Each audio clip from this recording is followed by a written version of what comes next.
We have Karthik Kumar, who's with us, fund manager at Axis Mutual Fund. Karthik, good morning. Great to have you with us here. Thank you for your time. We've been in a bit of a... It's broadly been good. There's no two ways about it. I think, 6 weeks now, at least broader markets, with breaks in between, a week or two, but otherwise steady, and the direction has been north. What's your sense, Karthik, from here? Is there enough in the tank for the market to sort of keep pushing up, pushing higher?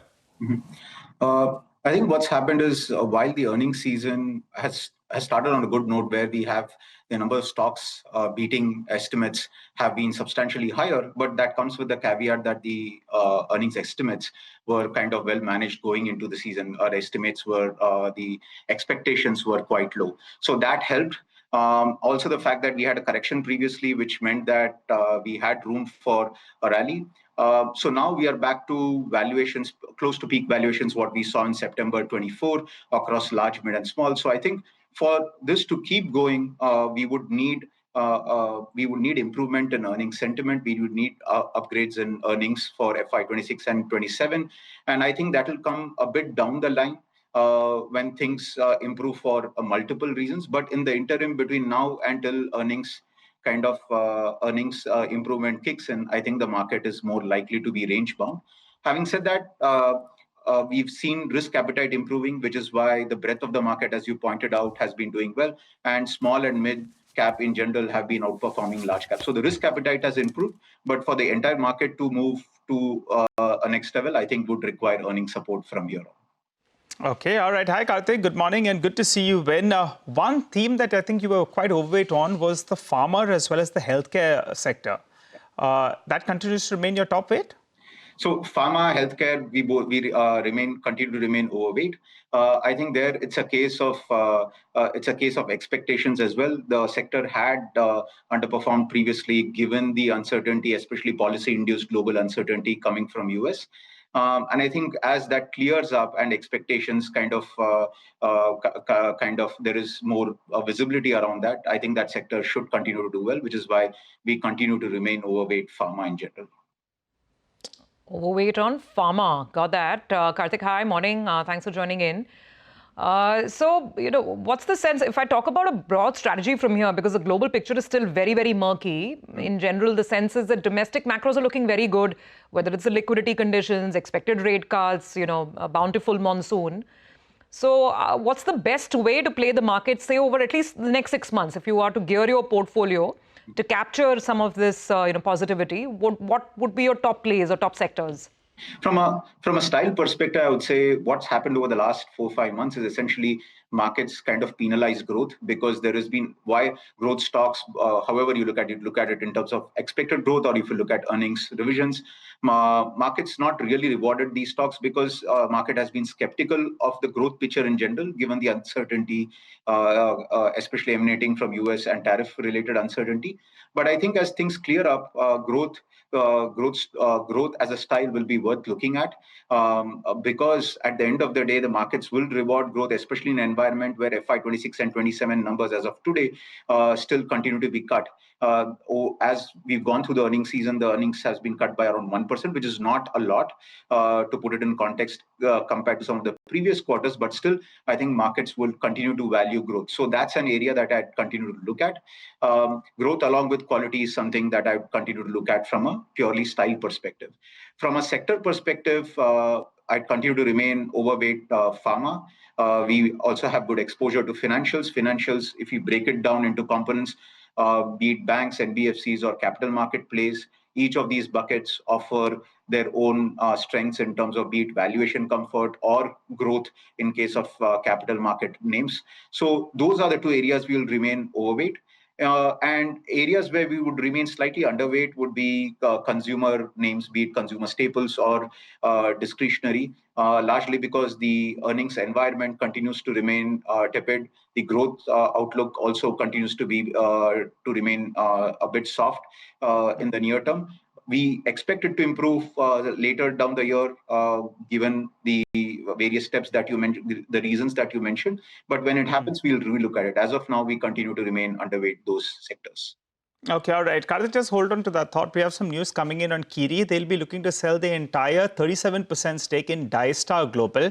You know, the stock actually seeing profit taking. You'll be interested to see how things move from here. They're stated to get close to around $697 million. But keep in mind, yesterday it saw massive delivery-based buying.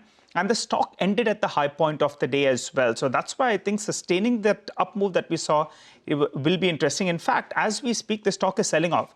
Because of the big move that we have seen in the last few days, it seems the street is already sniffing some kind of good news. And as we speak, a sharp downtick. I think if we can pull up a bar, you'll see that the stock has cracked big time just in the last 3 or 4 minutes from the time that piece of news did come up for you on the screen. Initially, you know, it was read positively, but that bounce has got sold into. Get an intraday chart, just today's chart. That will tell you a perfect picture of the way the stock has corrected, because it seems, just take a look at that. Yesterday, massive delivery-based buying, and the stock ended at the high point of the day. So it seems, at least as of now, there's a sell-on news that's playing out on Kiri Industries. Well, that said, Karthik, coming back to you, I think tech was a space that was looking encouraging a couple of months or so ago. But now there's plenty of uncertainty there in the United States. And also we've seen that the rupee actually has stabilized. Normally a weaker rupee is something that makes you more inclined towards tech. How are you all positioned now on tech? Depending on the funds, we are around neutral to slightly underweight tech. Obviously, the positioning would depend on the individual mandates as well, but that's largely how we are positioned. It's more a bottom-up allocation within tech, where we have comfort around some of the mid-cap names within tech, and specific plays in large caps as well. So it's more of a bottom-up stock play.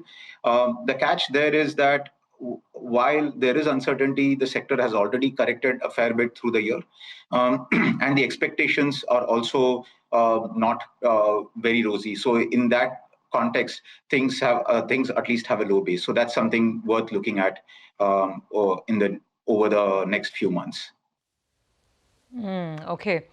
Finally, just a word, Karthik, because next week it's the RBI policy, and one is still expecting more rate cuts this year, right?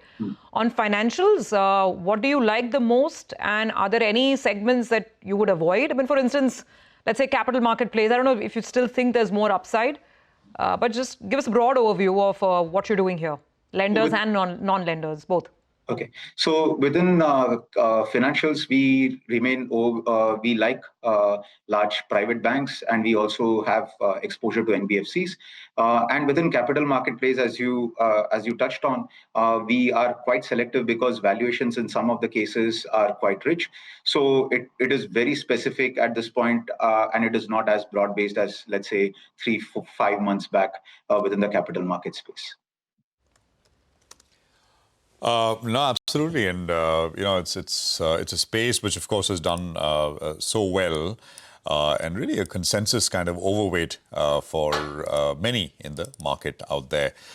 So I just want to quickly look at a few other names. Seems like it's turning out to be a bit of a PSU move as well, right? I mean, so just look at these names. EIL was not there in the mix when we started. In the morning, it's up 8% now.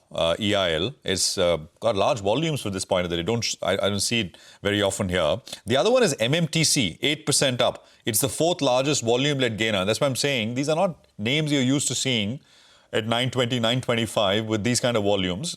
So EIL and MMTC are two names which are coming through with large-sized volumes and gains as well. Olectra saw a bit of a dip on adverse news flow. It's back up about 4% right now. There is Newgen, which is up about 3% or so as well at this point in time. So that's the broader kind of picture that we are working with right now. Within Karthik, within the pharmaceutical space, and we had one company from the CDMO API, Cohance, earlier on earnings. Anything you like in particular? We are looking at more generics and APIs focused on US, and there are a couple of companies there where we have reasonable exposure domestic markets. So that's the space that we are looking at, and some hospital names in there as well. Okay. We'll leave it there. Thank you very much, Karthik, for joining us. Appreciate it, and good speaking with you. Now, the